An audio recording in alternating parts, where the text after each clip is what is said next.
Saludos Marvel Zombies del hogar. Dentro de una semana podremos empezar a disfrutar de las guerras secretas aquí en España.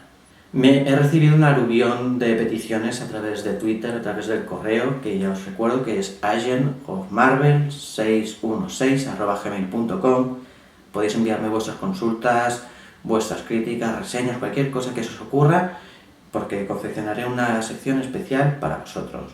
Y todo este rollo viene porque este vídeo consiste básicamente en ofreceros una breve y concisa guía de los últimos crossovers producidos en la Casa de las Ideas. Tengo que dejar bien claro que voy a hablar solo de los crossovers de la última década.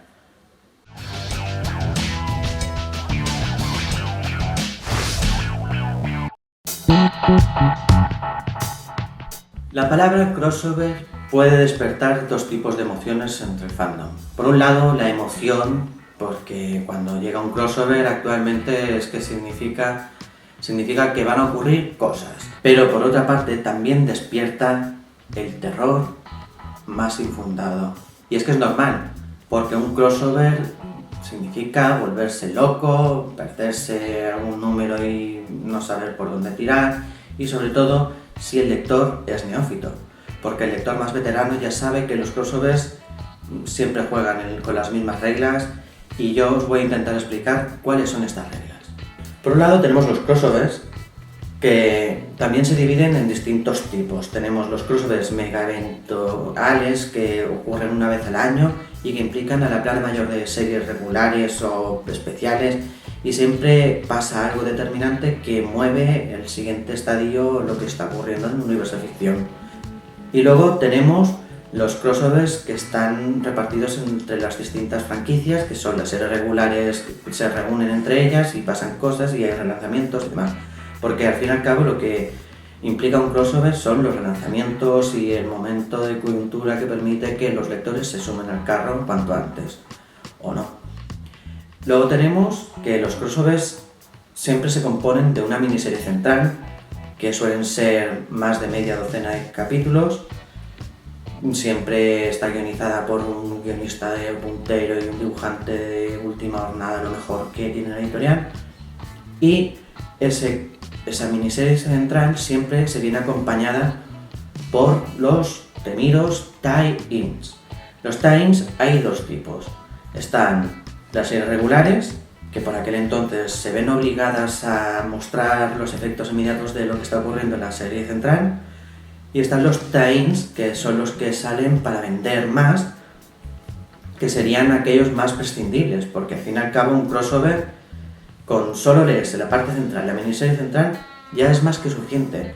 Los tie-ins solo sirven para profundizar y ver otras perspectivas que nos ofrecen este tipo de crossovers y este tipo de movimientos, y hay unos recomendables y hay otros que no. Hay otros que se olvidan y hay otros que se quedan marcados en la retina de los lectores.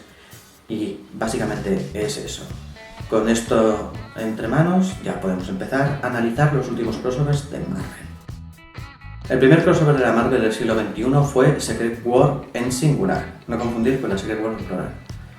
La historia se centraba en la figura de Nick Furia y sus últimos días en S.H.I.E.L.D., ya que el director por aquel entonces de la agencia gubernamental descubría una conspiración dentro de su propia agencia y organizaba una guerra secreta contra un país como era Latveria, y organizaba el pitoste y al final todos los pecados del pasado volvían. Y fue un crossover muy menor que solo afectó a unas pocas series y tampoco se le podría llamar crossover más que fue como una introducción al mundo de los nuevos Vengadores que ha nacido posteriormente y que suponía una actualización del concepto de los superhéroes en Marvel. Sobre todo servía para volverlos a poner al nivel de la gente normal, de nuestra realidad, porque es un crossover que está marcado mucho por la política que la que se respiraba por aquel entonces. Es muy conciso, es una miniserie de 5 episodios guionizada por Bendis, dibujada por el italiano Gabriel De Dotto, unos dibujos muy buenos, un guión al que Bendis se le nota muy perdido, pero está muy bien resuelta, es una historia bastante divertida, es muy amena, ¿sabes?, dentro de lo que cabe. Dinastía M. ¿Quién no conoce Dinastía M? Que creo que es de los crossovers más leídos de la última década, porque todo el mundo lo ha leído. Dinastía M trata sobre la reunión forzada entre los nuevos Vengadores y los X-Men de la época, que tienen que reunirse para evitar que la Bruja Escarlata, que estaba por aquella época un poco ida de la olla, cause un desastre mayor. Entonces, ¿qué ocurre? Que al reunirse e intentar que pase lo que tiene el desastre, precisamente lo provocan, y es que la hija de Magneto se vuelve un poco loca y transforma la realidad tal y como la conocemos, creando una nueva realidad donde los mutantes son la especie imperante, mientras que los humanos están en peligro de extinción. Esto fue sin duda un estratagema de Marvel para dejar fuera de juego a los X-Men. Ya os dejo por aquí el enlace al vídeo de la guerra entre Marvel y Fox, porque ahí lo explico más detalladamente. Esto es spam, ¿sabes?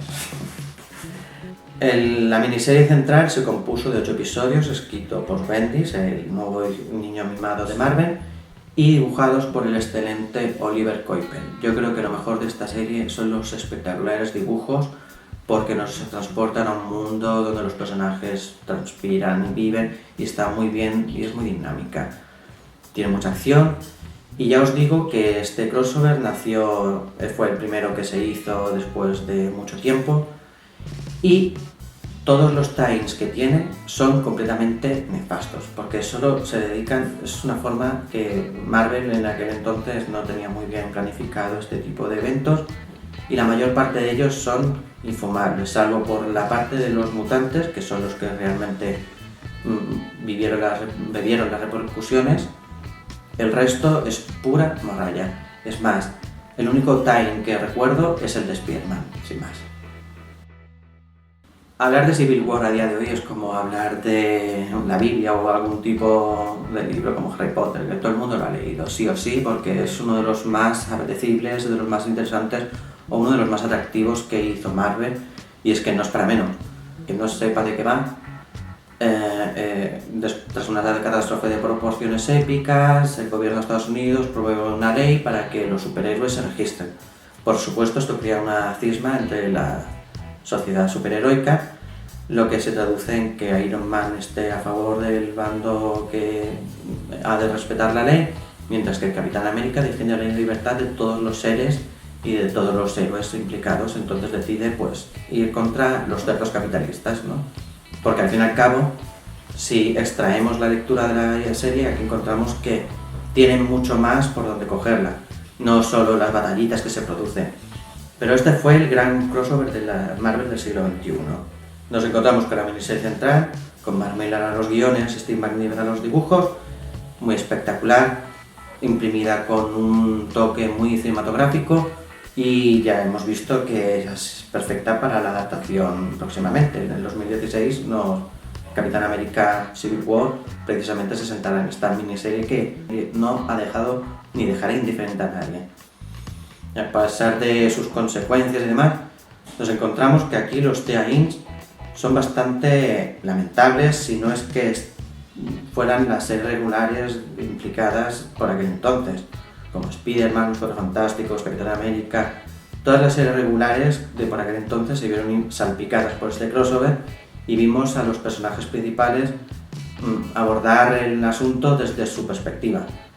Mientras que los tie-ins que fueron apareciendo aparte, miniseries centrales y demás, son bastante pasables. No es necesario seguirlos porque ver, por ejemplo, el Diario de Guerra o... No, en serio. La miniserie central, y si queréis pescar por ahí, Spider-Man y demás. Pero ya está. World War Hulk fue uno de estos eventos menores de los que he hablado antes, ¿no? Tenemos los grandes eventos y los mini eventos. Este evento solo sirvió para llenar un verano que Marvel no tenía que publicar, y apareció esto como un gran evento, pero era una historia que arrastraba a Hulk desde hacía tiempo, y es que el gigante Esmeralda había sido exiliado a un planeta por los Illuminati, y habían ocurrido una serie de cosas que lo habían hecho regresar a la Tierra muy cabreado. Y es que se había encargado toda su statu quo y él pensaba que eran sus amigos que lo habían traicionado. Entonces llegó aquí a la Tierra con muy mala hostia y con ganas de pegarse con todo Dios. porque al fin y al cabo la miniserie de World War Hulk, escrita por Greg Pak y dibujada por John Romita Jr., consiste básicamente en ver a Hulk pegándose con su madre. Por supuesto, la miniserie central es lo más importante porque los tie-ins que tuvo la serie son bastante olvidables y no servían para absolutamente nada porque tampoco desemboca una acción muy mayor, porque solo afectaría a Hulk y a toda su franquicia. La Invasión Secreta creo que también es uno de los crossovers más leídos de los últimos años porque la premisa fue bastante atractiva. Y es que los metamorfos Skrulls, la raza alienígena de los Cuatro Fantásticos, habían conseguido infiltrarse en la Tierra y más concretamente en los grupos superheroicos que conocíamos de las maneras más insospechadas, ya que todo el mundo podía llegar a ser un Skrull. La miniserie se compuso de 8 episodios con Bendis a los guiones y un descafeinado Francis Lane Yu. Lo gracioso de esta saga fue cómo se estuvo cocinando el estado de paranoia al que llegaron todos los personajes, y una vez se estrenó la miniserie con todos los Skrulls que aparecieron, que podían ser cualquier personaje, pues no colaba.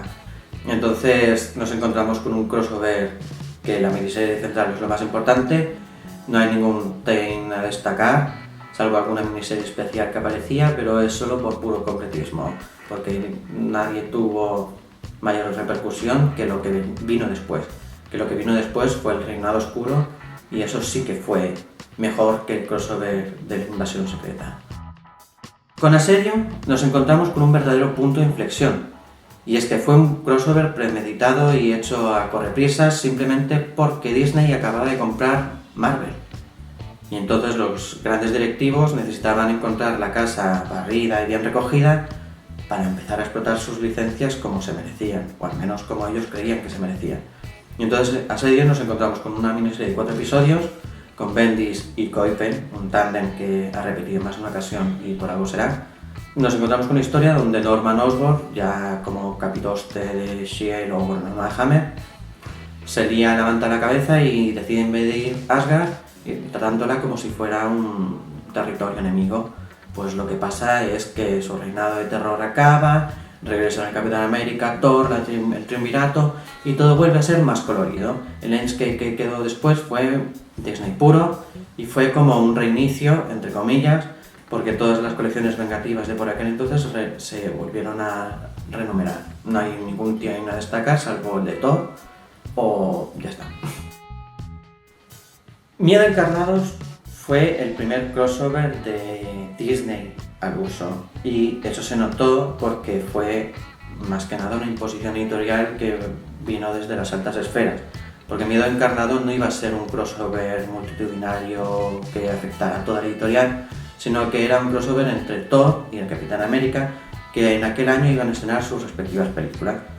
Pero en Marvel vieron la oportunidad y decidieron agrandarlo mucho más para nada, porque al fin y al cabo el crossover es una historia del Capitán América y que mezclan a Thor en una gran historia donde todos se ven afectados. No hay nada a destacar salvo los tie-ins que tuvo con Iron Man, que era la serie que estaba guionizando el mismo guionista del evento, Matt Fraction, que junto con Stuart Immonen crearon un espectáculo digno por los dibujos, porque los dibujos son lo mejor que tiene este crossover, y un guión bastante desacertado. Los Vengadores contra la Patrulla X se publicó en el mismo año que se estrenó la peli de Joss Whedon en los cines. Sin duda una oportunidad única que encontró la Casa de las Ideas para enfrentar sus dos grandes franquicias cinematográficas, o las dos grandes franquicias cinematográficas, porque solo tienen propiedad de los Vengadores, en los cómics.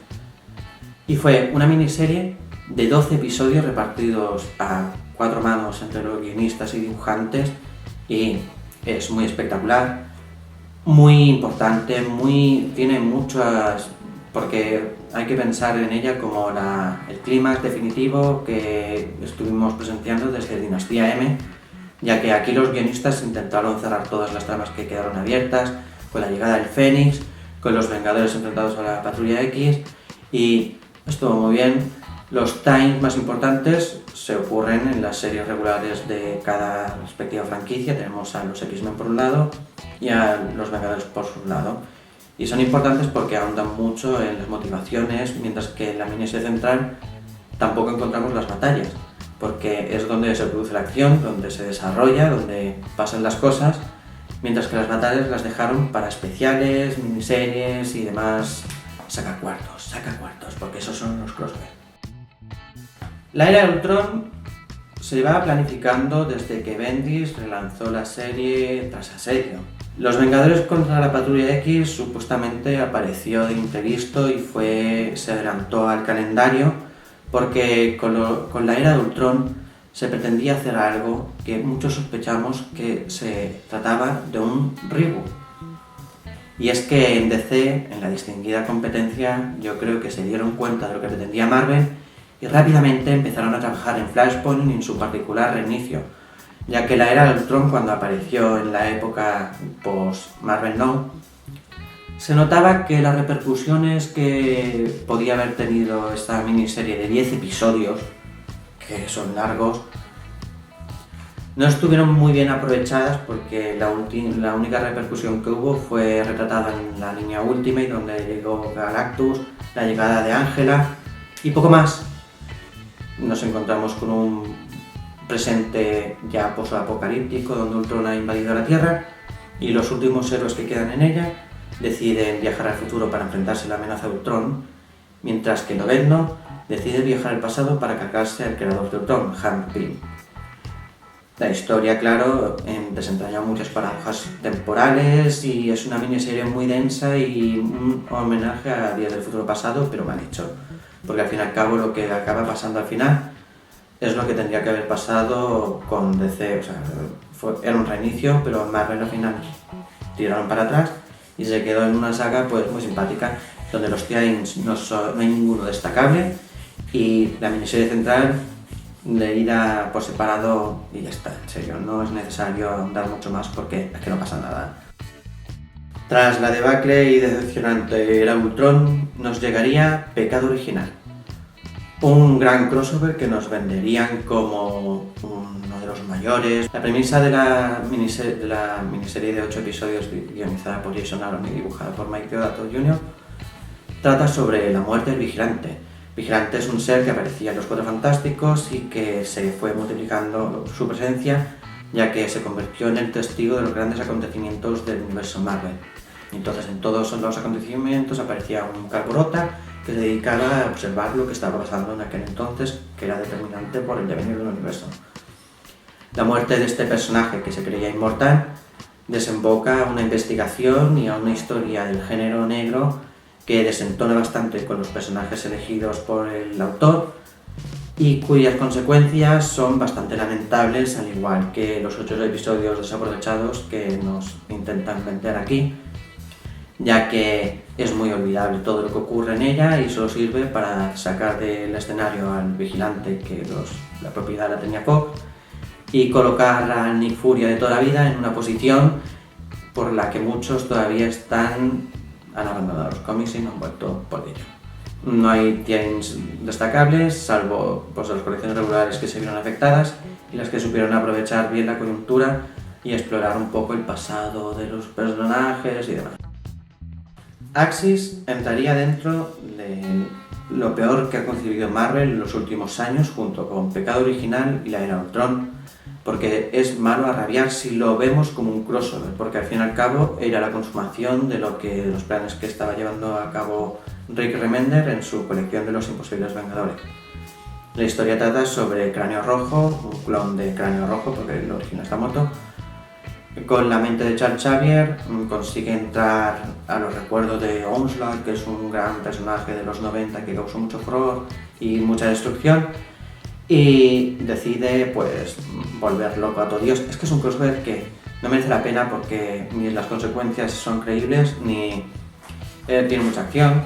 Recupera muchos elementos de los 90 que hará las delicias de todos aquellos que amaron esa época, y ya os digo, si lo miramos como crossover es una mierda, pero si lo miramos como un gran arco argumental tiene sus momentos y tiene sus cosillas. Los times de esta serie son completamente olvidables, no son necesarios para nada. Es seguir la serie central y sobre todo hacerse con la etapa Rick Remender para disfrutar de todo lo que se cocina, porque al fin y al cabo también supuso la culminación de muchas de las tramas que dejó abiertas el guionista en sus distintas etapas en Marvel, pero poco más. Y con esto llegamos a las puertas de Secret Wars, uno de los crossovers que servidor está deseando leer con más ganas, porque se nota que este crossover, al igual que los primeros que hemos comentado, se han ido cocinando a fuego lento, pero se han ido cocinando. No se han hecho de la noche a la mañana para intentar vender o llenar el cupo de ese año. Es un crossover que lleva mucho tiempo planificándose. Jonathan Hickman es el creador de este tejido que ha ido confeccionando a lo largo de estos últimos años en los Nuevos Vengadores y los Vengadores. Y es importante constatar esto porque la gente que intente sumarse ahora a lo mejor se va a encontrar con una pequeña decepción, porque a lo mejor no va a entender de dónde viene, pero es un crossover bastante legible que empieza la acción justo en el final de un momento determinante que hemos estado viendo, y ya hemos visto que estará lleno de tie-ins, de especiales. Mi gran consejo es que sigáis la serie central, que serán 8 números guionizados por Jonathan Hickman y dibujados por el excelente Stan Ribic, y luego los tie-ins que haya, pues a cada uno pues sabrá lo que tiene que hacer, pero yo personalmente solo me haré con las series regulares que ya me estaba haciendo, y salvo algún especial que me llame mucho la atención, como puedan ser de los X-Men, o no me voy a hacer ninguno más, porque ya os digo que hay mucha morralla en los crossovers y sobre todo en Marvel, que intentan vender cuanto más mejor, y se aprovecha de que haya gente que intenta hacerse con todo.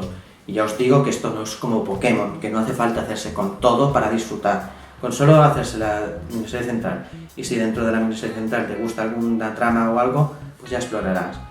Lo dicho, mucha suerte con las guerras secretas, y espero que sobreviváis la experiencia. Y si sois nuevos, bienvenidos, y si sois viejos, ya veremos si cumple con las expectativas de las originales, porque llamarse Secret Wars tiene bastante injundia. Si os ha gustado el vídeo, like, compartidlo y no os olvidéis suscribiros. Excelsos saludos.